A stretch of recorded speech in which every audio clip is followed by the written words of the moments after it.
I see that with a lot of people.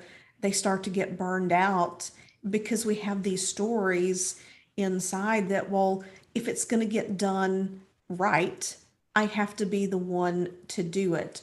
Or we fear losing control and maybe we're holding on a little too tight and micromanage. And it can be uncomfortable to let go of some aspects of a business and turn them over to team because when you've built something from the ground up, it's your baby and you're protective of it. When you work with clients, what are some of the pieces of wisdom or advice that you share with them around that to overcome it?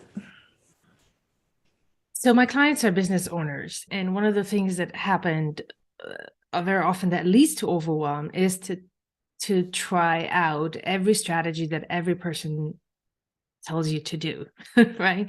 And having the influence from here and social media and so many resources out there to try this, try that, and then a lot of them end up scattered and all over the place. And this is why, on top of the already premise we set about how our society works, on top of it, we add a huge layers of overwhelm that's due to not being consistent and being scattered all over the place with our strategies.